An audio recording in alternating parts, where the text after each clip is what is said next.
G'day and welcome to the Game Day Squad Fantasy Cricket Show. I'm Dill, that's Stu, and that's Haz, and we're the Fantasy Bros. It was great to see Australia cap off that dominant Ashes campaign with a victory in the fifth test today. Bit of a shame it didn't go all day. Would have loved to sit here and watch some Ashes cricket.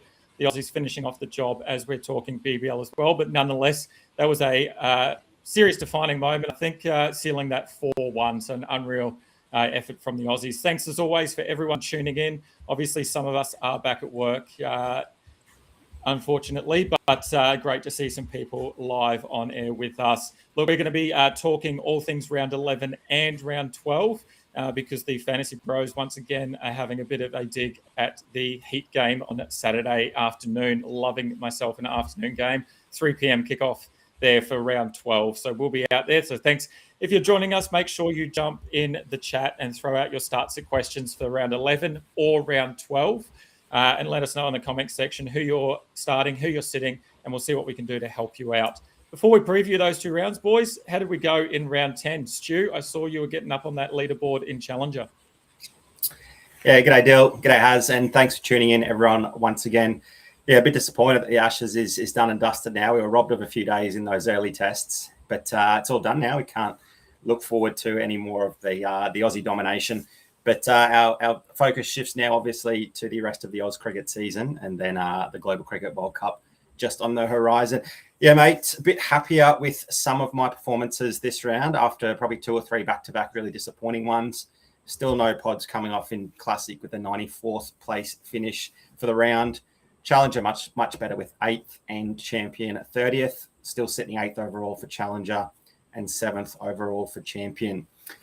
Haz, you were sitting pretty in Challenger as well, just behind me, but I know that you had a couple extra players than me last night, one of them being Big Gurinder Sandhu. His 100 points, did he get you over the line at all? G'day, Stu, Dill, and everyone tuning in. Yes, I did have Big Gurinder Sandhu still to come last night. I played his plat in Challenger. He did enough to get me 3rd for the week in Challenger, which leaves me sitting at roughly 21st in the seasonal ranking, so just outside that top 20, which I'm really pushing hard to get into that top 20 by the end of the season. Some other ranks for the round, nowhere near as good as Challenger, but Contender was 40th. And Classic. Stu, you said your pods failed to fire. Well, mine really didn't fire. If you got 94th, I got 185th. So, yeah, my pods definitely didn't show up to play in Classic last round. Dill, I saw you were sitting in the top 10 for Champion heading into last night's game. How did you end up going? Yeah. Yeah, I could not hold on to that at all. I was pretty chuffed to see my name up there in 6th, and I think that was all down to Davey Warner's knock. Again, sitting pretty near the top of the batsman averages. We put in the chat yesterday, I believe, that David Warner, once he gets to 51, he's never been out in the Big Bash. So it's great to see him continuing that trend. And he does not have an average after hitting 51 runs, which is pretty crazy to believe. Yeah, unfortunately, I went the opposite.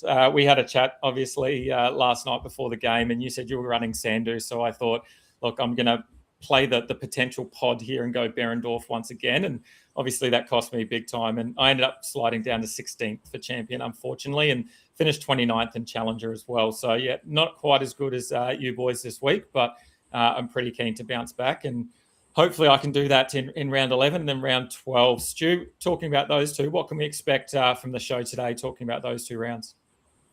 Yeah, I'll jump into that a sec. Just a quick shout out and hello to some of the regulars. Mel, thanks for joining us once again. Izzy, g'day, mate. Great to see you in here. How's the sides going?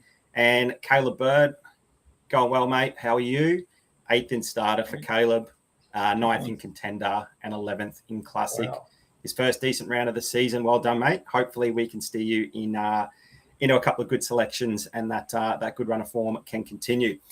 Yeah, Dill, as always, our live preview shows will break down all of the upcoming Big Bash fixtures for the round. However, like you said earlier, with the Heat, have your nice early 3 p.m. game.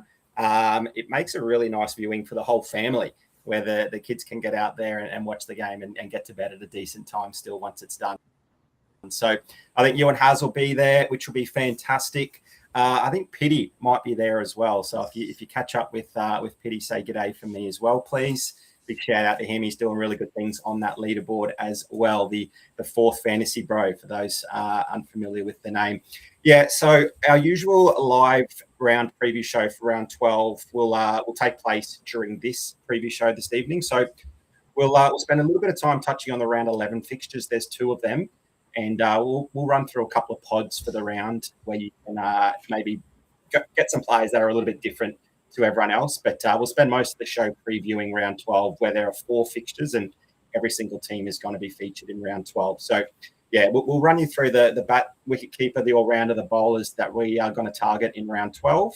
We'll have Throwdown Showdown as always. Haz is running out to a bit of a lead there. There'll be cards to give away to the viewers as always. So hang around. There's plenty happening in today's show. And that's why we've started a little bit earlier, so that we can get in there before the first ball is bowled this evening. Don't forget, new users, please sign up using the promo code SUMMER. That's all capital letters, SUMMER. You can get 3x3 player common packs just for doing so. You'll also get a whole heap of bronze cards to get some of your starter and contender squads rolling. If you haven't got your friends involved, make sure you do so. There's still plenty of rounds where they can win some cash and pack prizes. So get on board and get them started. Yeah, unreal. And look, one thing, unfortunately, for our new users that they'll miss out on is the GDS Cup. And we obviously had the final last game or last round between the Mighty Hoss and Duffman.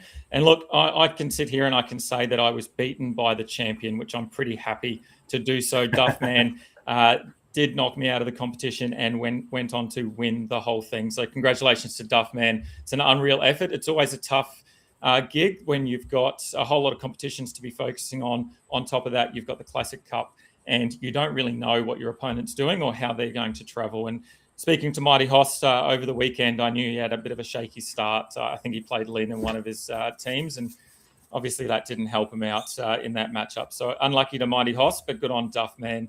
And I believe Cal mentioned in Discord that the next GDS Cup will be for that global cricket competition, which is the T20 Cup T20 World Cup, coming up at the beginning of February. So it's not too far away.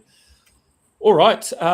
Should we get into round 11 before jumping into the round 12 preview before that first ball is bowled in about an hour or so? Look, let's do it. On screen, we've got a couple of teams a couple of games with 4 teams playing over the next 2 days. Obviously, tonight we've got the fixture at MCG. We've got the Stars up against the Sixers. Looks like clear skies, so we shouldn't have to worry about rain at all. At the MCG, the all-player average is 36.3, so it's up there. It's not the highest, but it's not too bad.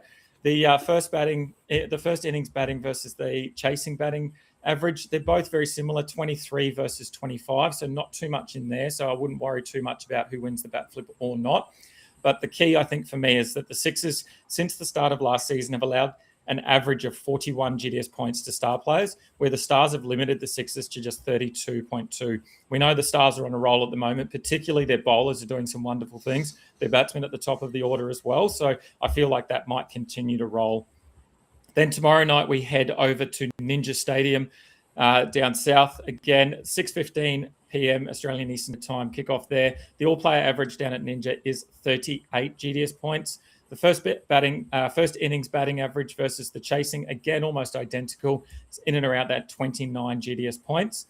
And once again, their averages allowed to each other are very close. Last season, the Strikers allowed an average of 38 to Canes players, while the Hurricanes allowed 35 to Strikers. So a couple of things there to consider. Based on those, is there something in particular you want to target there, Haz, or are you just keeping it up to sort of the bat flip and then waiting to see what teams look like? A little bit of both. I think, like you said, it doesn't really matter who bats first in both games. The stats say that it's pretty even across the board, whether it's first or second innings. I think probably the main stat, and like you said, it probably stands out as probably the one to target, is this fact that the Sixers allow nearly 10 more points to Stars players than the Stars do to Sixers players. If we go back to the most recent matchup at the start of the season, it was the Sam Harper show, really. He got 110 not out. Tommy Curran and Peter Siddle also got 3 wickets each, and they had the success in that matchup at the SCG. So who knows, they might be able to translate into another big performance at the MCG this time. But that's probably more where I'm looking at. But it's hard when there's only 2 games. It's pretty even across the board.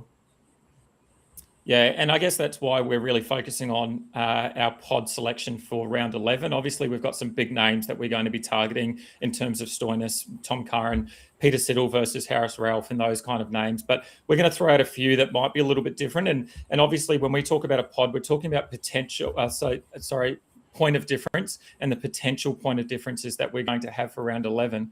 And look, the key for me is that we've got to remember that pods, they can be a risk. And we're not saying that these are our go-to players necessarily. It's that we're going to look at these players and we're potentially going to take a bit of a risk by playing this, where it's going to go obviously boom or bust for us. So Stu, do you want to kick us off with who do you think your pod or your number one pod is for this round 11? Yeah, I've gone for the bowler in Mitch Swepson. I think he's a really interesting pod this round, particularly given it's a lot shorter. There's only 4 teams to pick from.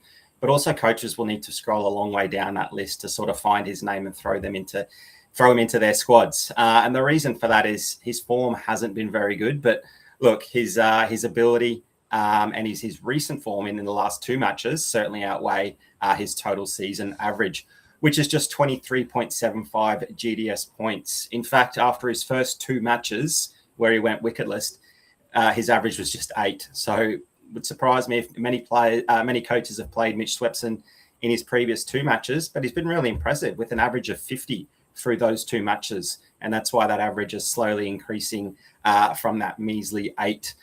So I think that average of 50 across the last 2 games is showing that he's finally found some rhythm in green. Obviously, a new side for him, new sort of team dynamic, new goals, that sort of thing coming from the Brizzy Heat. So the last 2 matches have been really impressive. And in his most recent fixture at the MCG, he was by far the best bowler. He had figures of 1 for 20, and he didn't have a 4 hit off his bowling whatsoever. And with the likes of Stoinis, Ralph, Siddle, Tom Curran in the lineup, a lot of those bowlers went for 10 or more. So it just proves that he was really difficult to get away and tie the batsmen down and put a lot of pressure on them. In the same match, spin also played a factor in both innings, really, with Callum Stowe and Hassan Khan combining for 3 wickets between them. And the match prior at the MCG as well, the Hurricanes, despite losing the match pretty easily, their best bowler by far was Rashad Hussain, the leggy, who claimed 2 wickets there at the MCG as well. So I think there's plenty on offer for the spinners there at the ground, and you don't have to be a strike bowler getting the death overs necessarily to capitalise. And that's where I think Mitchy Swepson could pay off this round. The boundaries are a little bit bigger there at the MCG. The Sixers bats might look to play him defensively and sort of just nip him around the park for 1s and 2s, which could be a bit of an issue in terms of wicket taking. We could get plenty of dot balls in that regard, but you really want them trying to take him down. And the moment he beats them in flight ever so slightly, they're going to find it really tough to clear the boundary or find the ropes, and that's where the wickets and certainly occur. So, yeah, look, I can see him being amongst the wickets once again, particularly if the Stars do bowl out the Sixers. I expect the pacemen to get plenty themselves, but I think, yeah, I really like Sweppo as a bit of a pod here. And I guess it makes sense then if you can't decide between Harris, Ralph and Peter Siddle and you're not sure whose game it is. I know we've talked quite a bit about their trend of up and down and each having their own turn at having a big game. Then you just completely go away and pot up on Sweppo. And look, I want to love that, but I just go for leaving the Heat and then what he did the other night when they played them and he pulled out the photo frame celebration after the Heat socials, had a bit of a crack at him as well. So look, I love the pod shout, but I just don't know if I can get behind Sweppo at the moment. But look, couple of comments just from the chat first. Look, a couple of people have been putting in their results. Michael Cozzi, 10th in contender for him. Peter Quicksilver, 5th in classic. And then a couple of decent results from Mel as well. She's got a 4th in challenger with Philippe and Dorf. So that's a pretty good effort there from Mel, 4th in challenger. Wow. And so it's great to see everyone having some success. And then Peter Quicksilver put in, who's the better brother, Sam or Tom Curran? And that's a perfect little segue into your pod of the round is I'm going to say the better brother in Sam Curran. Yeah, so Sam Curran is joining the Sixers this round. He should be in the team tonight. And he's a bit of a pod for me just purely for the fact that maybe people don't know that he's probably going to be playing this game. He's definitely in some really hot form after coming over from the ILT T20 competition. He is coming to the BBL for the very first time, and he's just come off that campaign where he captained the Desert Vipers to the title and earned Player of the Final honours after smashing an unbeaten 74 of 51 balls in the grand final decider. Across the ILT, Curran was outstanding with both bat and ball. He scored 397 runs from his 12 innings at an average of 49.62 and a strike rate of 135. And that match-winning knock of 74 was his high score for the tournament. He also contributed with the ball, taking 7 wickets from 11 innings with best figures of 2 for 17 at a tidy economy rate of 8.5. So that well-rounded output highlights pretty much his genuine all-round value. From a GDS perspective, Curran shapes as a pod probably purely because of the Sixers' stacked all-rounder depth. They now have the likes of Jack Edwards, Sean Abbott, Ben Dwarshuis, Joel Davies, Hayden Kerr, plus now Sam Curran at their disposal. So it's not entirely clear where he might bat in the order or how many overs he'll bowl. So hopefully when team lists come through in just over about half an hour's time, we'll get a bit of an idea or clearer idea of what his role potentially might be. If he is named at number 6 or lower, then he probably becomes a big pod due to that potential decreased opportunity he may get with the bat. But if he's named anywhere above 6, he turns into a must-have player for round 11. He is a genuine high-upside three-dimensional player that could well and truly pay off in his first game in the BBL. I do know we sometimes say that it's often we need to have a look at these internationals in their first time playing, but he is one that, and Mel said it in a chat, is rumoured to be the better brother and a bit of hype around him. Sam Curran, he is a gun. He was the most expensive player in the IPL, I think 2 seasons ago. So there's a bit of hype around him for good reason.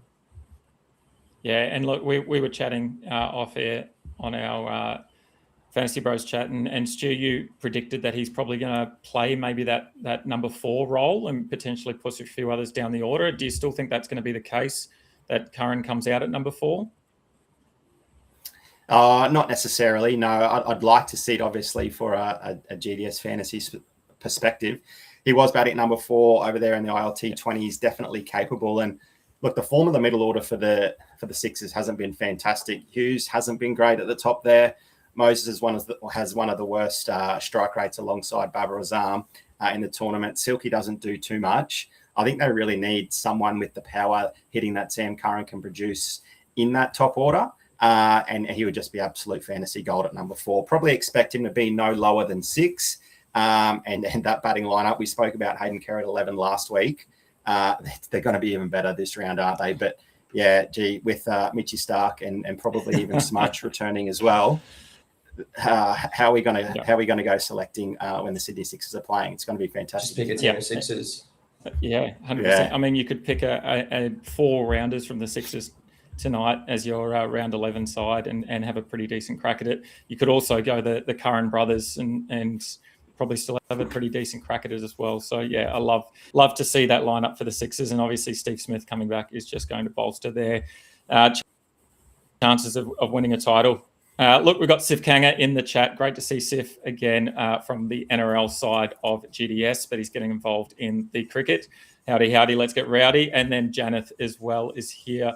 Great to see Janice. G'day, lads. Good on you, mate. Thanks for joining us.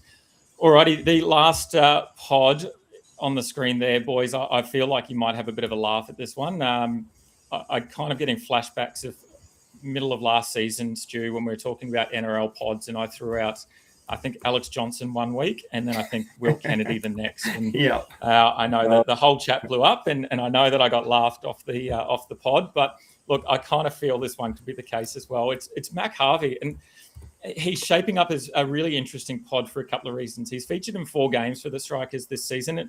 He's slowly getting into his work. He didn't start well. Obviously, he had some GDS scores of 6, 28, 20, but his last outing of 56 sort of shows where he's at, I think. He's got an average of 27.5. So again, he's ranked 19th for all batsmen. You're going to have to scroll down quite low. He's probably not someone that comes to mind straight away, particularly in that Strikers side when you've got the likes of Chris Lynn at the top of the order. But he's actually another batsman who's found himself a secondary role in that side. He's taken the gloves off veteran Harry Nelson. I know that he was injured earlier, but it's been 3 games now that Mac Harvey's had the gloves, and I guess that's a potential bonus for him. And as a result, it's really given him some handy fielding points to his repertoire. Obviously, his batting stats need to improve. We know that, but he's taken 4 catches in 3 matches as the gloveman. So I'm pretty happy to just keep my eye on him. I'm going to keep my eye on the 14-man squad and then see that final team list. Obviously, the squad was just announced before. The only big changes, Hassan Ali's been ruled out and Shamsi's in. So I think they're just flipping those 2 back and forward. So Mac Harvey there probably means he's going to take the gloves again. And I just want to see where he figures in that lineup. He's obviously been coming in at 3 and been doing not a great job, but I don't think the strikers batting has been all that great anyway. We've obviously got Sanger coming in at 4 usually. He hasn't been scoring that well. Chris Lynn at the top's only had 1 decent knock. Even Matt Short hasn't been batting as well. And I feel like it's just that one sort of partnership away, and Mac Harvey could be part of that. And look, the key, I think, for me is that the strikers are heading down to Hobart for the match against the Canes, and it presents this perfect opportunity for Harvey to come in at 3. The Hurricanes have allowed the second most points to batsmen this season, averaging 39 GDS points, which is about 7, almost 8 points above the batting average for the whole tournament so far of all batsmen. When we filter by bat position specifically, it's the number 3s that have actually been doing all of the damage against the Hurricanes. They're averaging 60 GDS points, and that's thanks to the likes of Bancroft's 83, Callaway's 78 GDS points earlier in the season. Ninja Stadium itself as well has offered quite a few runs this season. We obviously saw Mitch Marsh and Aaron Hardy combine for almost 200 runs between them only a few games ago. And look, in a shortened round, we've got plenty of 50-50 options. I'm going to take a bit of a risk, and it might not be in my main squad, but I'm going to take a bit of a risk on Mac Harvey, and hopefully he contributes with both bat and gloves, and we get a decent score of 50 plus from him. I don't think he's Alex Johnson, Will Kennedy vibes. If you're going to go for a pod in a GDS sport, Oz Cricket is certainly the one to do it in. We saw his performance last week, and the moment he gets going, and I think he had a couple of sort of 11 back-to-back, 11 runs back-to-back, and then he had that really nice 38. Yeah, looked really good, didn't he? If he can get going, there's no reason why he can't score some runs. And look, I think he would have outscored the likes of Josh Philippi, Bubba Azam, Chrissy Lynn, Matty Renshaw probably combined. You know, the 4 of them probably put up the same amount of points, and that's why looking for some pods in Oz Cricket is the way to go. And yeah, look, you could have egg on your face. You could get out a first baller, or you could be pretty happy and fist pumping because he gets a decent score under his belt again. That's just the nature of fantasy cricket. But the fact that he's got the gloves as well should mean a couple of safe points there behind the stumps, potentially. Yeah, love it. Alrighty, those are our pods for round 11. Hopefully we've given you some decent information, and when teams are named in about probably 25 minutes or so, we might circle back and just have a quick chat about the teams tonight and see if there's any discrepancies or any changes that we want to make. But other than that, let's jump into round 12. Obviously on screen you can see that we've got all 8 teams featuring in round 12 across 2 days of cricket. Unreal to see. We've got a bunch of games happening across the weekend. The first game, as we said, kicks off 3 p.m. at the Gabba, the Heat versus the Thunder. I am taking my son along to that, and for some reason, I don't understand why, but he's a Melbourne Renegades fan and he's a Sydney Thunder fan. And I know why. It's because of David Warner, and that's fair enough. But he's really pumped to go and cheer on the Sydney Thunder, and I'll be having my Heat jersey on for sure and be cheering the boys home. But it should be a great game. It looks to be some clear skies. It's been pretty great weather over the last few weeks, and hopefully it should stay that way. The all-player average at the Gabba is 40.3, one of the highest in the competition. So we're obviously going to look at loading up there if we can. First innings versus second innings batting, about 30.7 in the first and 27 in the second. So definitely an opportunity to maybe target some of those batsmen in the first innings. And then since last season, the Heat have allowed an average of 36 to Thunder players, whilst the Thunder have only allowed just less than 35 to Heat players. So not a huge discrepancy there, but just something to consider. Then we roll around Saturday night, and no doubt everyone will have their eyes glued to this one, the Melbourne Derby once again. What's that? The Melbourne Mace. They're going to run out at the end of the competition. Look like a bit of a heavy thing for Chief to handle at the end of that after he just put the game to bed. But it should be another absolute cracker down at Marvel Stadium. Once again, clear skies there. All player average there is 37. First innings versus second innings, almost identical in 21 runs. And then since the start of last season, both teams have allowed just over 39 GDS points to each other. So there's almost nothing in this comp. It's almost a dead heat in all aspects. So it should be a great matchup there. Then we turn to Sunday. Sunday afternoon kicks off with the Sixers up against the Hurricanes. That is an early time of 1:05 p.m. Australian Eastern Standard Time. Now, the key here is there could be a bit of rain. There's 60% chance, about 13 mil of rain from midday until later in the evening. So it's really important you keep your eyes on that. Obviously, Sunday midday, you want to get onto Discord, onto Twitter, wherever you can to double check, get your KO, etc. on so you can see whether that game is going ahead. If it does, some decent stats here to back up some top performers in this game. All player average 38. First innings bat really low of 22 versus the chasing batting getting just above 33 GDS points. Last season, the Canes restricted the Sixers to an average of 33, while the Sixers allowed the Canes a massive 40 GDS points per player per game. So there's definitely an opportunity there. And then the final game of the round that Sunday night, kicking off at 6:15 p.m. Australian Eastern Standard Time at Adelaide Oval, is Strikers up against the Scorchers. The all-player average, we've got the second lowest scoring ground. The average is 34.4 GDS points. The first innings bat, as a result, is only 20 GDS points. Then the chasing batting average is closer to 35.5. Over the past two seasons, the Strikers have allowed a massive 44 GDS points per game to the Scorchers players, while Scorchers have limited the Strikers just 31.5 points. Boys, there's a lot of information there to digest, a lot of important points. Is there something in particular that I've said there that has got you excited or a little bit nervous?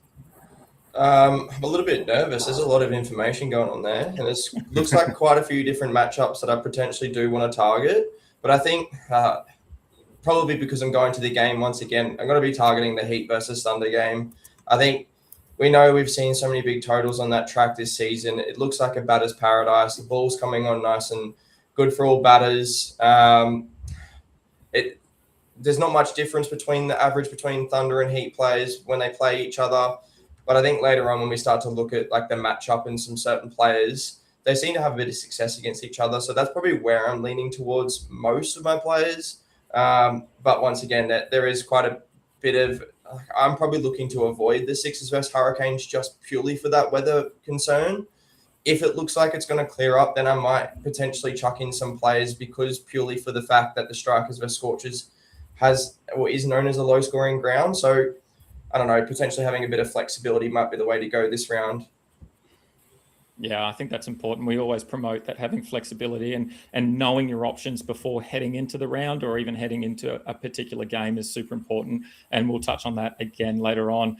But before we do that, let's jump into our previews and let's look at the bat wicketkeeper position to begin with. And on screen, we've got the top 5 performing batsmen based on averages at the moment, or batsmen wicketkeepers, excuse me. At the top there is Sammy Harper, who also has the golden cap at the moment with the most runs in the competition. He's averaging 73 GS points, closely followed by our cheat code in Cooper Connolly. Matty Moore has had a couple of down game, but hopefully he bounces back this weekend.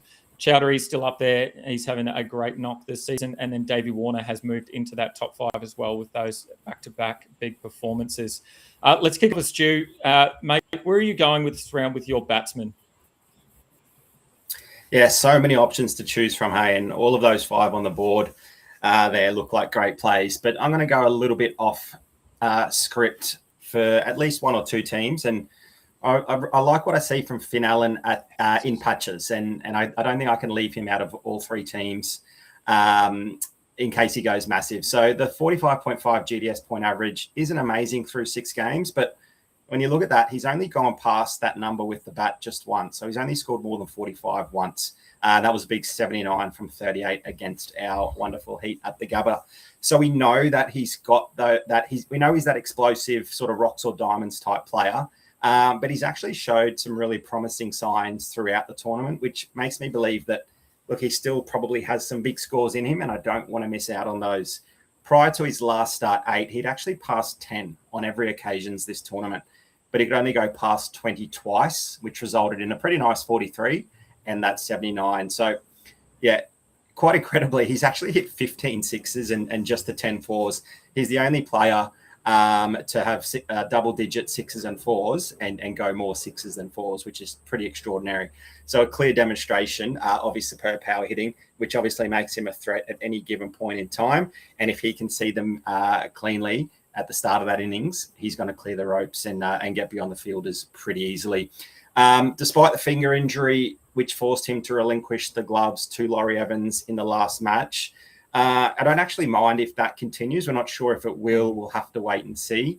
I don't think that's too much of an issue. He's been taking quite a few sort of junk time catches, fielding down there at long on or long off. And we also saw last night, he was probably millimeters from a run out. He had a powerful cannon from the boundary and a big stretch just sort of saved the batsman there. And Finn Allen could have had a decent score despite failing with the bat, with the catch and a potential run out there.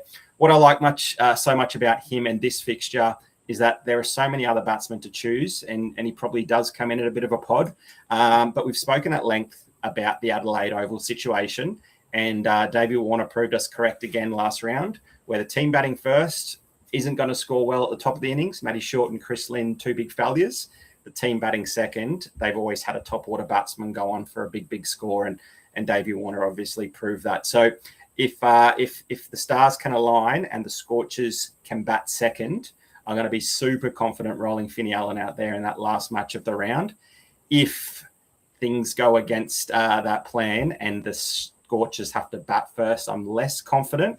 But it does mean that if I'm game enough, I can pivot across to Chrissy Lynn, who also went ballistic down there in the second innings and only to fail the match after in the first innings. So if I get spooked, it could be Linny, but I do think Finn Allen is in for a big one.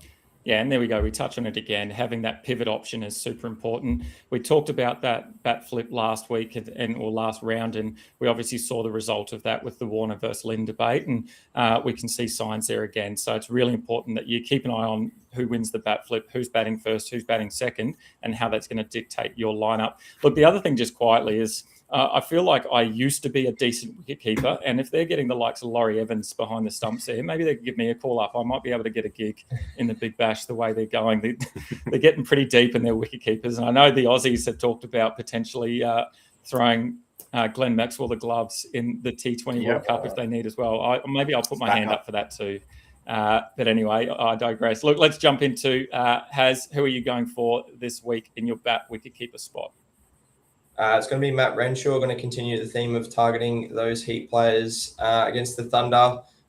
He's got a pretty good matchup, and obviously the venue as well line up pretty perfectly in his favour.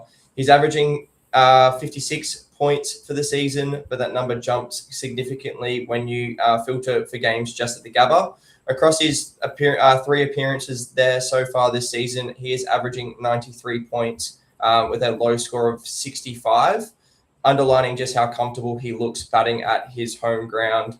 And I guess that's no surprise when you consider the Gabba has been the most batter-friendly venue in the competition, allowing batsmen to score at an average of 42.9 points per game, which is the highest of all venues.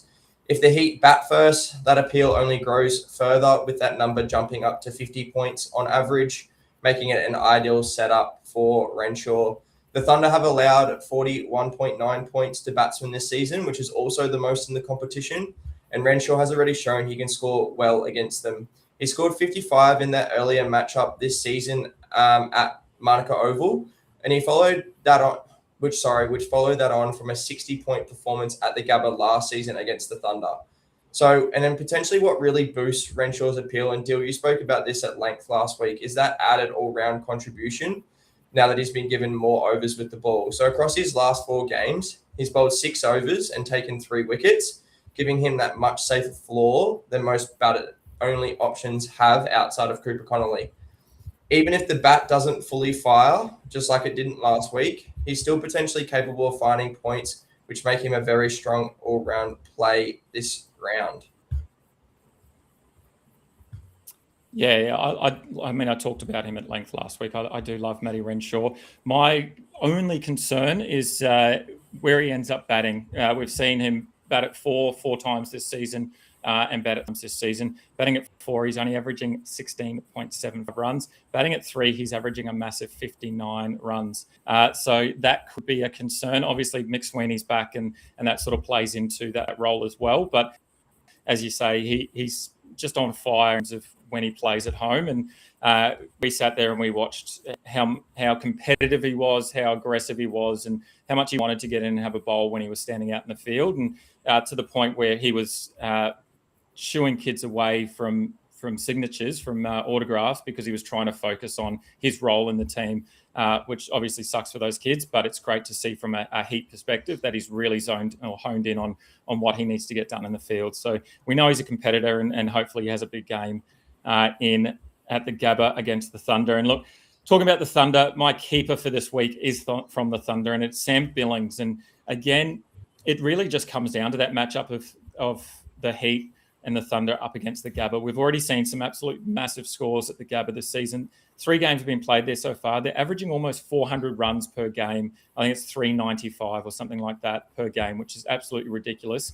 And it really doesn't look like it's going to change anytime soon. Billing comes into this match probably after some really much needed form. He sort of hasn't had a great crack at it this season so far. He's had some at-bats of duck 20 and 1, which has really seen his average plummet from 40 plus GDS points down into the 30s. And when we've got a whole bunch of wicket keepers that are succeeding in terms of Harper, Philippi, obviously we've seen some up and down games, etc. Jilks even from the team as well. Sam Billings might be someone that we're not necessarily looking at straight away, but fortunately he's been keeping afloat with those much needed fielding points behind the stumps. This season Billings has scored over 20 runs 4 out of the 7 times that he's been at bat. However, he's only converted that to a half century once, which is sort of similar to what he did last season. He only had that one massive score of 72 last season. So that might be all that he offers, and that might be sort of his floor and ceiling, and he doesn't go any higher than sort of that 20, except for that one game. But I feel like this could be a different crack at it for a couple of reasons, I think. Firstly, the issue, I guess, for Billings that I see is he doesn't really have a set batting role in the team. We've sort of seen him slide up and down that order. He's been in at first drop at times. He's slid down to 5. Look, he's had 3 bats at 5, and that sort of seems to be where he's a little bit more comfortable. He has hit that 51, a 23, and we'll just ignore the duck that he had against the Scorchers. But that's still some decent outings there compared to some lower scores that he's had elsewhere. It's not just the talent that we know, though, that sort of leads me to picking Billings, but it's also the stats that sort of tell that story. And the Heat have faced 7 wicket keepers this season so far, and they've allowed an average of 56 GDS points to them, which is easily 12 points more than anyone else in the competition when facing against wicket keepers. We've obviously seen Seifert's 139. We saw Matty Jilks 94. We've seen Harper's 64. And even our mate Harry Nielsen was able to score 31 GDS points against them earlier in the season. And if Harry Nielsen can score anything more than 0, he's doing well. So obviously the Heat are able to allow quite a few points to wicket keepers. Sam Billings himself has already scored 46 GDS points against them this season, so really important. The other thing to consider is that the fielding stats for keepers at the Gabba is quite high as well. We've seen 6 catches behind the stumps in only 3 matches at the Gabba. So I think all of that leads me to playing Billings as quite a big pod, I think, in the week when we've got every wicketkeeper available at our disposal. I think Billings will be well down the list of players that people have in their minds, and I think potentially he could be a difference maker for 1 or 2 teams of mine. Gee, I nearly fell off my chair when you said Harry Nielsen scored 31 points. That's like a big 150 for anyone else. If he can score that many points, I think you're definitely onto something. Dill, quick 2-parter here. Sammy Harper obviously plays tonight. If he has another monster score, are you still rolling out Billings and maybe Harper?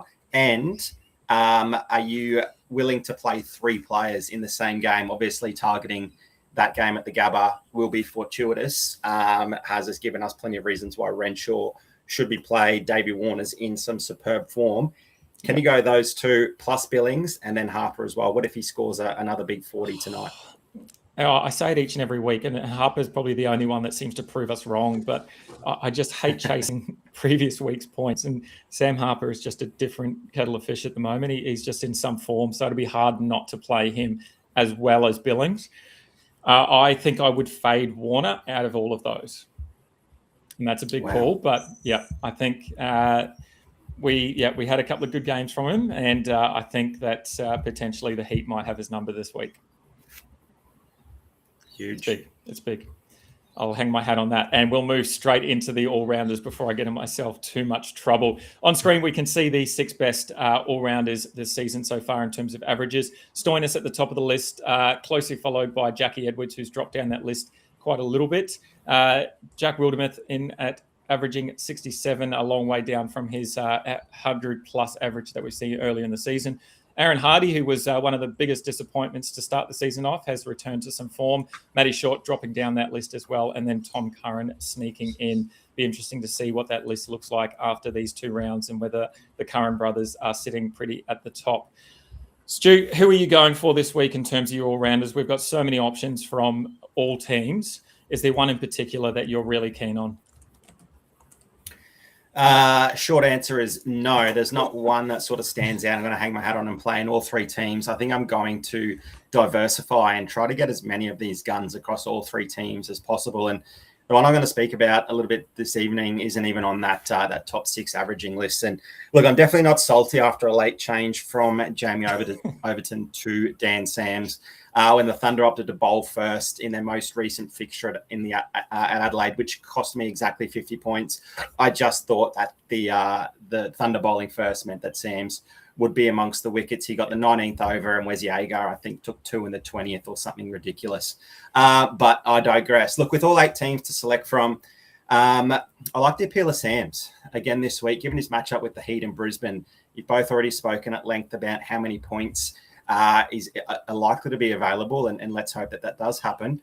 And we know that Dan Sams can get it done with both bat and ball. So the Gabba will provide plenty of scoring opportunities for him with the bat if he gets out to the crease. And given the explosive nature and of the match that's likely to happen, as well as the brittle Heat batting lineup, there's every chance that he can get amongst the wickets as well. But it's not the runs that you need with the bat from Sams, although he has been out in the middle every single match that he's played this season. So because the Thunder can also lose some wickets early on and through the middle, he's always found himself at the crease too, and even been promoted toward the end of the innings for a bit of pinch hitting. But yeah, if he can get out there and blast a quick, 20 odd, then that's setting up for a great score before he even gets the ball in hand. And he's actually bowled really nicely at the Gabba, and he has some really good figures there in his career. I think he's bowled there on 8 occasions, and he's claimed a number of wickets in those few games. Actually, it might only be 3 matches, and 8 wickets. Yeah, 3 matches at the Gabba, 8 wickets, and he's getting a wicket every 7 balls, which is pretty impressive.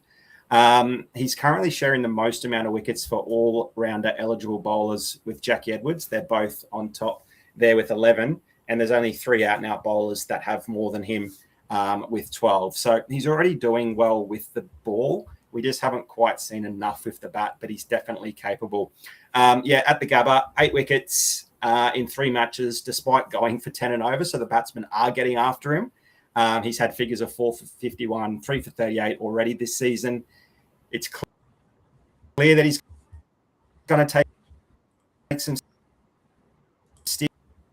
We know that, particularly if the ground is offering up to the Thunder, someone's going to need to take some wickets. And so with his excellent change-ups, and we know that they did chase down that massive 250. But if the game script works against them at all, if they're slightly off their game because it's an earlier fixture or whatever the case might be, Dan Sams is just the type of guy that can cash in with the monster score and pay off for any pod hunters out there.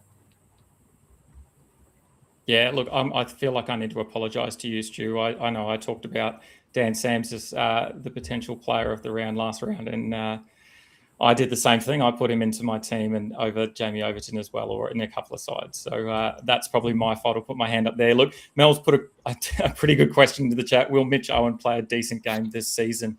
Look, it wasn't too bad last game. He's struggling a little bit, and I feel like there must be one around the corner. We continue saying that for so many players, don't we? That there must just be one big score around the corner. And we saw it with Lead, and we saw it with Warner. We saw it with Aaron Hardy. We saw it with Mitch Marsh. Is Mitch Owen the next one to have a big score? Short answer, yeah, he's got to at some point. He's teased us a little bit. A couple of 40s, 30s. He's coming off that 62. His time's running out. let's hope he can do it sooner rather than later, because I'm still playing his all-star in one of my squads. Yep, same here. Alrighty, Haz, who are you looking at as your all-rounder for this round? Before I get into my all-rounder, it's good to see you follow Dill's advice, Stuart. If you went with mine with Jamie Overton, you would have got that extra 50 points, but that's all right. Overton was in one team. I had him in both. So I didn't have no Overtons. It was, I just, had Sam's in the other, where I should have just stuck strong with Overton. So, sorry, Haz. No, that all good. I accept that apology. Despite a slight hiccup last time out against the Renegades, I am expecting a big bounce back from Marcus Stoinis this round. Probably looks like I'm taking the easy option because he is the highest averaging all-rounder for the season with that average of 76 points. But he's just been one of the most reliable scorers in the competition so far this season. He's gone below 50 points just once all season, and that came in their most recent outing against the Renegades in the first edition of the Melbourne Derby, where he managed to score only 31 points. That matchup still shapes up nicely for Marcus Stoinis, with the Renegades allowing 45.5 points to opposition all-rounders this season, which is the third highest in the competition. Add into that Stoinis' ultra-competitive nature, and I expect him to come out firing after the way the first derby ended. Will Sutherland smashed 16 runs off that final over to steal the win and the first matchup, and that won't sit well with Stoinis. And historically, he's pretty much the type of player who will respond strongly for his side. The Stars have experimented heavily with their batting order over the last couple of games, and it really hasn't paid off that much for them, resulting in those two straight losses after starting the season 4-0. Stoinis hasn't had more than 2 games in a row batting in the same position this season. He's come in from anywhere between 3 and 7, I believe it is, which has made his spot in the batting order pretty much unpredictable, and pretty much any of the Stars, really. However, he remains a genuine 3-dimensional scorer, contributing 7 wickets, 5 catches, and a run-out this season. If the Stars revert back to what worked earlier in the year and give Stoinis some more time out in the middle to get set before they take the power surge, and everything clicks for him. He's only been bowling 3 overs a game, just purely for the fact that the bowling lineup has been so good. If he does potentially pick up a wicket, he hasn't picked up a wicket the last 2 games. You wouldn't want to miss out on what potentially could be a big ceiling game in his bounce back Melbourne Derby. Yeah, how crazy is it to think that we're all over Stoinis, we're all over Curran, and Glenn Maxwell is the left out all-rounder this season. He's been very poor, beside that one game that I continue to talk about where the game was already won and he came out and slogged 30-odd. Pretty crazy considering we were sitting here last season, Stu, and we were debating which Stars all-rounder we should play each and every round because we just didn't know which one was going to fire. So, I'm all in on Stoinis again this week. I think he's going to be the top scoring player, and obviously that will allow me to have a win in Bro Down Showdown if that's the case. Look, talking about Stars, there are so many Stars players that we could play, and like I said, last season the question was which Stars all-rounder should we play. Now it seems to switch this season. We're talking about which Sixers all-rounder we should play. You already touched on the massive list of all-rounders that they've got. Sam Curran's now included. We've also got Moses Omriks, who hasn't fired at all and probably shouldn't be considered an all-rounder. Joel Davies is in there, and he's doing some great things at the back end of an innings, both with the ball and with the bat as well.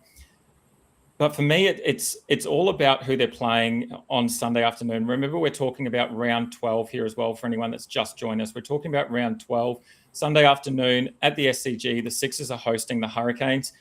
And the important thing, as we mentioned at the top of the show, is there is some rain around, and we've got to keep an eye on this. So I'm going to preface my analysis with always have your pivot option ready to go, particularly in this game. If you're going to play any Sixers all-rounders, if you're looking at maybe a Bo Webster for the Hurricanes who's coming back from Ashes duty and should line up for them, just be mindful that the rain could come. If the game's rained out, you get 0 points if your player is in the team at lockout based on that 1:05 time slot. So really important to consider that.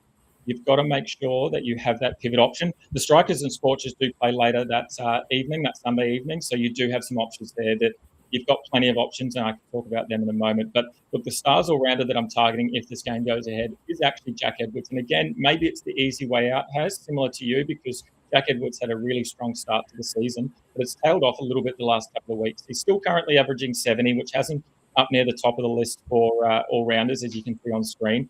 But in the first 3 games of the season, his average was a massive 107. His rolling 3-game average now has dropped all the way down to 33 GDS points in the last 3 weeks, but it has been boosted by his wicket-taking ability rather than his batting prowess. He's taken 3 wickets in the last 3 weeks versus at one bat, he's been out for a duck, which is not great to see. But I'm still keen for a bounce back from him in this particular game if it does go ahead, as I said, against the Hurricanes, because the Canes love to give away GDS points to all-rounders. They're currently allowing an average of 50 GDS points to all-rounders. And then if we filter by batting positions, there's 2 key positions for all-rounders that have been doing all the damage. One of them's 4, but more importantly, the other one is 6, where we've seen Jackie Edwards play. He's played 5 of his 6 games at number 6 for this season. So get on Jack Edwards, lock and load on Jedwards, but have a planned pivot in mind, ready to go. Look, you've got Overton, Short, Hardy, Marsh, any one of those. If you're not playing them in your team, make sure you have them in your back pocket, ready to flip that over if we see any potential likelihood that this game doesn't go ahead. If not, if this game is all steam ahead, then I would definitely be looking at playing Jedwards this week. Yeah, I like the fact that like you said, you got to be flexible there, especially if, not just with Jack Edwards, if any Sixers or Hurricanes players that people might be keen on to have that pivot option in that last game with the Strikers versus Scorchers. But Jack Edwards, he should be good. Like you said, his 3-round average was it 33? And that just doesn't really describe the player that he was at the start of the season. He's in a bit of a form slump. He got a golden duck with the bat last time out against the Heat, so I only expect him to bounce back from that. He still gets a wicket a game, so he's got a good floor. I'd definitely be targeting him if that game does go ahead, even though the Sixers, like we say, we've got a million all-rounder options and you could roll out a whole team. I think Jack Edwards is still probably the pick of all those. Yeah, unreal. And look, obviously teams are starting to come in. The Sixers have won the bat flip. They've elected to bowl first. Such as Fife has put in the chat there that Tom Curran is out. So we're just waiting for the final team list for tonight's game. Remember, everyone, we are talking about our analysis now of round 12, even though round 11 is about to kick off. So make sure that you jump on and have a look at those teams. We'll try and get them in the chat when we can. Does that change anything before we get the teams out? And then we'll start with you, Stu. Does that change anything in terms of if you were going to play Tom Curran, what's your pivot now? Or did you not have him in any of your sides, so it's not too much of a bother?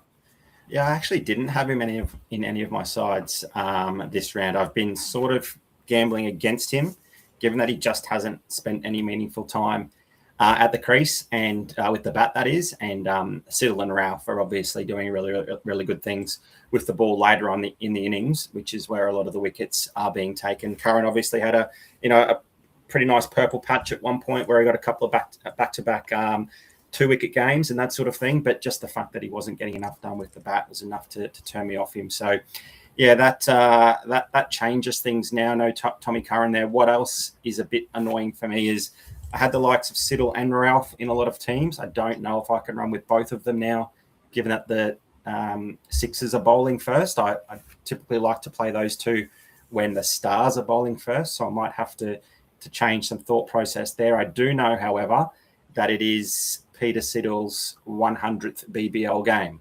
So if you're a milestone man, we remember what he did on his birthday in the Ashes. If you're a milestone man, 100 BBL games, is this a Siddle masterclass?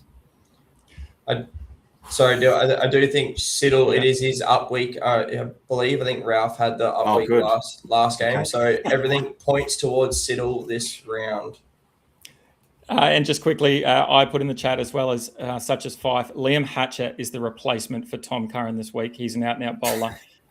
Boys, I own the Liam Hatcher legend. Is that a sign that I've just got to play him in Champion? Is that? You'd be silly do I just fade both Siddle and Ralph and just play the Liam Hatcher legend? I'm not going to give you a yes or a no, but I want you to. I would love to, just for the fact of cheering him on, but no, I don't think I will. Look, Curran, the official word is Curran has some hip soreness, so it's not too serious, but obviously needs a spell. Maybe he's a bit scared coming up against his brother. If his brother's named, maybe that's the case. He just doesn't want to face up against his brother before leading into the back end of the season. You can see the team list there. Harper at the top, Tommy Rogers opening with him, Campbell Callaway doing some good things at first drop. Once again, though, he's definitely looking more like a out-and-out Ashes test player rather than a BBL player. Blake McDonald's done a couple of good things recently as well. Stoinis and Maxwell, we know they might go up or down. We just don't know what's going to happen with that lineup there. Cartwright can hit a ball. Mitchell Swepson, your pod of the round. My man, Liam Hatcher, Ralph, and Siddle to round out their team. Oh, Mel, I don't know. Mel's telling me I should do it. You won't. I'm really susceptible to peer pressure, Mel. That it does not take much at all, as the boy know. Just one little whisper in my ear, and I'm out. I'm away. So I think that might be all I need to get Liam Hatcher into my side. Thanks, Mel. Alrighty, let's jump across to the bowlers for round 12 while we're waiting for the Sydney Sixers team, and we'll just run through the top averaging bowlers of the season so far, and maybe we might jump into some analysis of round 12. Here are the bowlers so far this season. Gurinder Sandhu continues to be the top averaging bowler on 63 GDS points per game. Harris Ralph and Peter Siddle fighting for that second spot, only 2 points splits them up. Hassan Ali on averaging 50. We just said that unfortunately he has been dropped for this round for Shamsi to come back, but we're just suggesting potentially keep an eye on that team list for round 12 because he may come back into the side. They might continue to between the two of them. And then our man Xavier Bartlett averaging 48 GDS points. And talking about that, man, do you want to get into your bowler for round 12? Yeah, not a problem. I would love to talk about Gurinder Sandhu again after his performance last week, that big 100 that got me to third in Challenger. But I can't go two highest averaging players in a row, so I'm going to target that man X, who returns to the Gabba this round, a venue where he's enjoyed plenty of success this season. He's averaging a solid 48 points for the year, which has him sitting as the fifth highest averaging bowler overall, as you can see on screen. But that number jumps significantly once again when you filter for Gabba games only, where Bartlett is averaging 70.3 points, highlighting just how well that extra bounce and carry suits his bowling. We've talked about at length how many runs the Gabba has produced this season, but X doesn't seem to really mind. He still takes his 1 or 2 wickets a game, and he's also been chipping in with the bat. So I think that average there, the venue just suits him all round. He's taken the 9 wickets so far this season, with 6 of those coming in just the 3 games at the Gabba. He's gone wicketless only once, and that actually came earlier in the season in the matchup against the Thunder at Manuka Oval, and he just scored a season low of just 4 points. That performance looked like a pretty clear outlier, though, especially with his next lowest score being 35 for the season. And I expect to be keen to make amends this time around on a ground where he's consistently thrived for the last couple of seasons. Another factor that potentially makes Bartlett more appealing is the Heat's ongoing batting struggles. The top order's failed to consistently fire, and he's been given more opportunities with the bat. We saw the last time at the Gabba against the Stars where he chipped in with a very handy 21 runs at the back end of the innings, adding valuable points on top of his bowling output. So while wickets will always drive Bartlett's ceiling, his ability to contribute with both bat and ball gives him that much safer floor this round. And pretty much all things considered, Bartlett shapes as once again a strong play at home against the Thunder. Yeah, 100%. We love Xavier Bartlett and the things he can do with the ball. Obviously, that one of those down games that you did mention, he did have the captaincy there, so that obviously weighed pretty heavy on him, and as a result, he didn't take a wicket in that game. But we talked a few weeks ago about him returning to the Gabba and having a massive output there, and no doubt he will have another one in this round. And look, we obviously have continued to talk about this game as one of the games to target for round 12 at the Gabba, so we're going to have plenty of Thunder and Heat players to be able to cheer on when we go to the game. But it's obviously also important to consider where you're diversifying as well, and consider how your teams are made up based on some of the options that we give you. Talking about that, back to tonight's game, we now have a Sixers lineup. Enriques and Azam opening the batting, Flip coming in at first drop. Shaw is in for Hughes, which is pretty big news. Curran then coming in at number 5. Jordan Silk still remains in the team, but pushing Edwards down 1, which I don't necessarily like. That's maybe got some question marks for me this round. Joel Davies, as I said, has done some great things, coming in at 8. Dwarcius now at 9, Menenti 10, Abbott 11. It's tough for me now to consider any other all-rounders from the Sixers outside of Curran and maybe Edwards. Is that sort of where you're thinking, boys? Sort of Abbott being way down low, Dwarcius being down low as well. There's no real contribution with the bat, or unlikely to be a huge contribution with the bat that we've seen from them in the past. Are you going to just keep away from them and just stick with Curran, or are you thinking about maybe playing a pod? Haz, do you want to kick us off? I'm really thinking that Curran might replace Edwards in maybe one of my sides. Like, I was playing Curran as a pod, but I think where he's been named now, if he is coming in at number 5, above Jack Edwards, Curran will still get 4 overs potentially with the ball alongside Edwards. I think, if it's one of those two that you're playing, and I think I'm leaning towards Sam Curran at this point, but I'll probably play both across all 3 teams. Yeah. Stu, are you looking at Abbott or Dwarcius at all, or just sticking with those 2 players in Curran and Edwards? No, I'm not. I'm only just going Curran, actually. I think Edwards will be in one squad, Curran in 2 squads. Looks like Philippi will open. I think I like him there a lot better than at 3. He can take on the new ball with the field up early on. He's been out of form the last 2 matches, hasn't really got going. I think, his spot is definitely at number 1. I'm glad they've made that move. And I can see Sammy Curran, Jack Edwards, even Benny Dwarcius, we've seen in the past.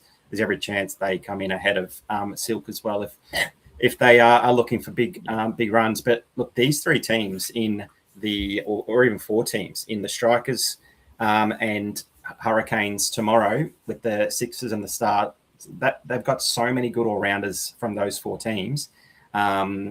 It's so hard to choose and who you're going to leave out. So of that lot, I like Sammy Curran the most. But I've got to have Jack Edwards somewhere, given the form he's been in, and I can't leave out Stoyne. So it makes things tough, doesn't it? But that's why we love it, boys.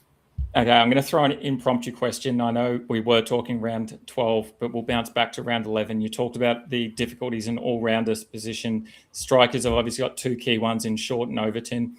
Are you going to fade either of those 2 this week? Is Matty Short potentially a fade the way he's been performing the last couple of games? Stu, what do you reckon? In my 2 main teams, no, I can't fade Matty Short just because of his ceiling. And we've seen that ceiling game, I think, twice already this season. I think he's had scores of 135, which is monster. He's had an 83 and a 61. And he's doing that when he's not even scoring the huge scores with the bat, only passing 50 twice. He's getting it done in the field, and he's bowling plenty of overs as well. I can't leave him out, given that ceiling. I can't leave out Stoyne. So it's just Curran from the Sixers for me in my main squad. Yeah, and Haz, are you sort of the same ideas? Yeah, sorry, we got the end of it. Yeah. Haz, are you got sort of similar idea? Are you running round 11 with that same kind of mindset of Stoyne, Curran, Short, and then maybe your Overtons or maybe your Edwards, or having a little pod in there? Or are you thinking maybe Short's a fade for you as well? Nah, I'm with Stu. I think Short's in my 2 main sides this round, alongside Stoyne and probably Overton. I think the one that I'd probably look to differ would probably between Curran, Edwards, and then maybe throwing in a pod, like someone said in the chat earlier, Mitch Owen. He's got a fire eventually. I don't want to say it, but Glenn Maxwell, I know the Stars are batting first, could be a good option, but he's named at 6 and he's not in good form. I'd only play him in my pod side, but in my main 2, I'm looking at Stoyne, Overton, Short, and probably Sam Curran, like Stu. Yeah. And look, just on Glenn Maxwell, he's only taken 1 wicket, I think, all season so far. So you don't have a lot to play with when it comes to Glenn Maxwell. If he gets out for a duck or 1 or 2 like he did the last couple of games, there's not much on offer there. Alrighty, I think that's enough for round 11. I know a lot of us are going to have to go and make some changes to our teams, I would say. So let's wrap up the bowlers Bro-Down Showdown and let's head into an awesome round 11. Stu, you are really impressed with a particular scorcher on debut last round. Yeah, how good was he? David Payne, he was ultra impressive in his first match for the Scorchers. Despite taking just the 1 wicket, his figures don't look that amazing. 1 for 23 from all 4 overs, but that did include 11 dot balls. And obviously what the box score doesn't show is just how frequently he troubled the batsman. Plus he had 2 wickets go begging with a pretty simple drop at mid-off there and then a contentious Ashton Turner no catch off his bowling. Any cricketer probably looks at that and says, yeah, it looks out. But based on the rules and the laws of the game, it's technically not out. But to me, that stuck. Regardless, look, if one of those catches had stuck, we'd be talking about David Payne a lot more, I think, because he would have, been up in the 50s for his score, and that's been a really good score for bowlers so far this season. Not only do I think he's a great round 12 play, but because of that, I think he shapes as a really good pod, given that we do have so many good options available, and his teammate in Jai Richardson is definitely the more household name there for the Scorchers, someone that we've seen rip in and take plenty of wickets in the past. And I think David Payne cards are pretty limited as well on the transfer market. So he didn't miss a beat, David Payne did, after arriving in the country, basically just hours after steering the Desert Vipers to that tournament victory alongside Sam Curran. He delivered a devastating 3-wicket haul in the final over of the first innings, which put his team firmly on top in that final. He played 9 matches. He took 17 wickets and was just one of 5 bowlers to take a 4-wicket innings and one of 6 bowlers to bowl a maiden throughout that tournament. There are 8 teams to pick from, boys, in round 12. So we should see a high disparity amongst all positions, but I'm backing Payne in to continue that form and probably go 1 or 2 wickets better and get a nice one in the 60s or 70s. Yeah, I love it. And look, I'll be honest, when we put this show together, we do our own notes and we don't necessarily look at what each other are doing or have a look at the players that they are going to talk about.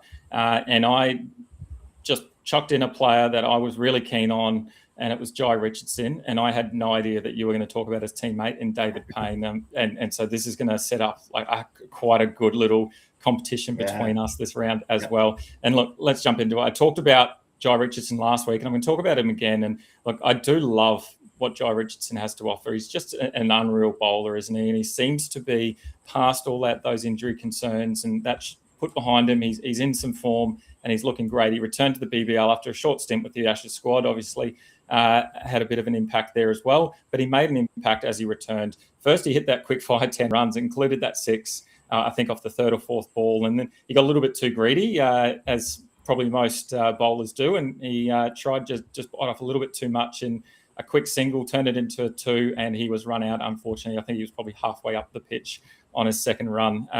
But look, he hit back from there, and he took the ball and he got a wicket with the ball in hand throughout his 4 overs. He then added 9 dot balls as well. Obviously, the pick of the bowlers in that game was Joel Paris, but the thing is that Joel Paris left that game with a groin injury, I believe, and we haven't heard anything yet. But I'm assuming a groin injury is never a good thing, particularly for a bowler. I've never had one myself, but I assume that he probably won't feature in this upcoming round 12, which means that the bulk of the work's going to be split between that bloke that you just talked about in Payne and then Richardson as well. And I don't see a world where I play both Payne and Richardson in the same team because we do have a plethora of options. But I think that they're going to be diversified, as you say, across a couple of different teams. And obviously, pending weather, that's going to change things up as well. But I really like both options. And I like Jai Richardson just as much as I like Payne. But I'm going to have him across multiple teams or multiple squads for sure. One of the main reasons, I think, for potentially both players is strike vulnerability to bowlers this season. They've allowed an average of 42 GDS points to the position, which is 4 points on average clear of the next best allowing to an opposition. So they're way ahead in terms of allowing points to bowlers. And then Adelaide Oval itself has also been really conducive to the quicks. They're allowing 37 GDS points per quick versus only 8 per spinner. So the quicks are definitely the play at Adelaide Oval. And then as further evidence, if you go back a year and have a look at this same matchup at Adelaide Oval, in this game, Richo took 3 wickets and he added 14 dot balls in his 4 overs. So he knows what to do on this ground against this team. And I guess, look, at the end of the day, like I said at the top of this analysis, that's not even the best part. The best part is that we all can sit back and have a mini Brodown showdown between Stu and I with a couple of Scorchers bowlers. And and hope for whoever the people that are listening, people that are watching, decide and back your favourite bro in for a massive game with the Scorchers. Yeah, I said last week when you talked about Jai Richardson, I do love watching him play. He is just a genuine wicket taker. He just seems to always make things happen when he's got that ball in his hand, especially in the BBL. I know his first over went for 18 last night, but he certainly bounced back in a really good way to finish with respectable figures. And like you said, he does offer a little bit with the bat if given the opportunity. I think batters tend to take Jai Richardson on a little bit more just with that pace that comes on. Seems to come off the bat quite well. Josh Brown certainly made the most of that. Whereas I think David Payne is probably your variations types bowler, probably going to be more conservative against him. If I'm leaning towards picking one, I think I have to be on the Jai Richardson train just purely for the fact that I do love watching him play, and I think he is a genuine wicket taker who could potentially take 3 or 4 wickets. Good. Early win for me. Good luck, Stu. Alrighty, that is it. That's our round 12 analysis. Let's jump into our round 12 consensus 11. At the top, we have Sammy Harper taking out our wicket to keep a spot. Cooper Connolly, as always, Matty Renshaw, and then Davey Warner round out our batsmen. We've then got Stoinis, Matt Short, Overton, and Aaron Hardy getting into that 4th all-rounder spot. Then our bowlers are Harris Ralph, Xavier Bartlett, and Jai Richardson. A couple of pods up for offer there. I talked about Sam Billings, and then Hussein has obviously done some great things so far. That there's a few different options there for that Hurricanes bowling lineup, and Rashad's just going as well as any of them, so he's definitely a pod in that. Alrighty, and now we get into our favourite part of the show. It is the Bro Down Showdown, and what a week. What about that? Such a low-scoring round. Jackie Edwards on 28 points, Matty Renshaw on 28 points, and finally we've got a winner in the bowling lineup, and that is Xavier Bartlett on 7 more points, 35 points. And congratulations to anyone who commented Has. I think there were only 2 people that nominated Has for a win, so well done to them. Interesting. I just saw that. Mel said, get your changes in now, lads. The website and app is slow for multiple people. So if you are watching and you're waiting for us to finish, you might need to jump on now and see if you can listen and multitask, changing your team as you go. Boys, I'll continue talking if you want to make any changes to your squads right now. Look, as always, we do our Bro Down Showdown where the 3 fantasy bros go head to head and see who is the superior bro. As you can see, has taken a bit of a lead now. He is 3-2 up against Stu and I believe. 4. Or is it 4? No, it's 4 now. Sorry, my apologies. 4-2-2. Look, not only does it give the amazing community a chance to win some unreal prizes each and every week, you can jump in and be a part of the show as well. For every live show, we are assigned a position from bat wicketkeeper, all-rounder, and bowler. We swing through those each and every round, and we pick who we think is the top player in that position. As you can see, our highest score wins. Best part, comment who you think is going to win Bro Down Showdown, and you can get in the running for some awesome cards. And those 2 people that did that today are about to jump on screen on the wheel here. Let's have a look. I know that one of them was our good friend, Mian G Gaming. The other one was another good friend in Ganners, who we have loved joining us each and every week. So congratulations to Ganners and Mian G Gaming. Boys, can you see that wheel on screen? Yeah, got it. It's a head-to-head battle. I think here we go. Let's spin that wheel. I think Mian's voted for me nearly every week. And it pays off. And there you go. Oh, well, it's done the trick, mate. It has done the absolute trick. Good on you, Mian. Well done, mate. Thanks for backing me, Mian. Jump across. Alrighty, let's get some packs up here. Give me 1 second, boys. Alrighty. Day squad is not too slow, and we can get straight into these packs. All right, I've got a couple of rare packs ready to open. Has, are you taking the first one, or is this for Mian? No, Mian gets the first one. All righty, let's go. Good luck, Mian. Oh, maybe I'm going to have to refresh.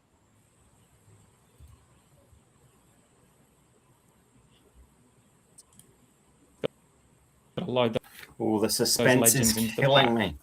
Apologies, Mian. Gives time to get your teams. Love it. We need to get a drum roll audio tone in here, I reckon. All right, here we go. All righty. Opening this rare pack. Come on. Let's get something good. Alrighty, Mianji, here we go. You've got Joshy Inglis gold. That's a great card there. He will return to the squad for sure. Ashton Turner, he's doing things, getting a few more overs with the ball as well. That is a plat. And then finishing off this pack with a diamond. Oh, here we go. Here we go, Mian. Here we go. It is. Hey! Oh, how about that? Scorches triple, the Ashton Turner double. Congrats, Mian. Well done, mate. I'm sure you're going to use all of those cards. Unreal. Let's get into Haz's pack, mate. Good luck with this one. Thank you. Let's see if we Fingers can crossed. better. Cards. Yarns, Ashton Turner diamond. Alrighty, we've got Akuni gold. Good heat player there. We've got a Khan platinum going well for the gate. And then we finish it off with a gold Hilton Cut. Not as good, but decent pack there as well. Unreal. And look, boys, I just saw I have a bunch of one-player rares. So I'm going to open this one player for Ganners. I know he just missed out there. Unlucky to miss out. So I'm going to open this one quickly for him, and then we're going to wrap up the show. Good luck, Ganners. Hopefully you can get something good from the one-player rare. Let's see. Alrighty, and it's an Ollie Peak. Oh, not bad. What a time to pack Ollie Peak. Finishes the game with a 6 and then heads straight off to the under-19 World Cup. So you won't be able to use him probably for majority of this round, majority of this season, but definitely one for the future. Alrighty, as you can see on screen, I said Haz has taken that 4-2-2 lead. If you think Haz is going to continue his domination of Brodown Showdown with Matty Renshaw this week, make sure you comment Haz in this video or when you rewatch or re-listen on YouTube or Spotify. If you think Stu's going to win with Harris Ralph, make sure you comment Stu. And then if you think I'm going to take it out with Marcus Stoinis, make sure that you comment Dill. Remember, this is for round 12. So tonight's game and tomorrow's game do not count towards Brodown Showdown. Get your comments in. Make sure you let us know who you are backing in Brodown Showdown. And you could be as lucky as Mianji Gaming and end up with some unreal cards, including that Diamond Ashton Turner. Great work, Mian. Look, that is it for the round 11 and round 12 preview. It has been an absolute pleasure as always. We've only got a few shows to go. There's only a couple of rounds left in the GDS season before we gear up for some big competitions in global cricket, in AFL, and NRL. We'll be bringing plenty of content to you between then. And just quietly, how good are we going in the football, boys? We are absolutely smashing it there as well. So make sure you're keeping an eye on our Instagram page at Fantasy Bros AU, where we drop our consensus rankings each and every week for football as well as cricket.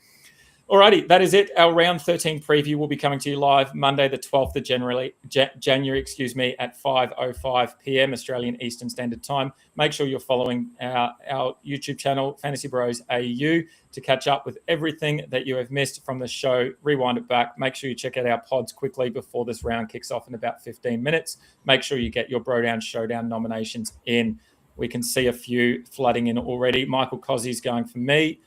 Good work, Cozzy. We've got Such as Fife going for Hazshaw. I like that. That could be a new nickname. Quite a few going for Haz. Again, they're just backing the form. And then Stu has commented himself. Good on you, mate. Well done. I wasn't getting enough love. Done. There is no proof that was Stu commenting, but I can tell you, I can guarantee you that it was him. Alrighty, boys. That is it. Thank you very much for another awesome show. We will catch you Monday. Thanks, everyone, for joining us. We will talk to you soon. Good luck and the next. Cheers, boys.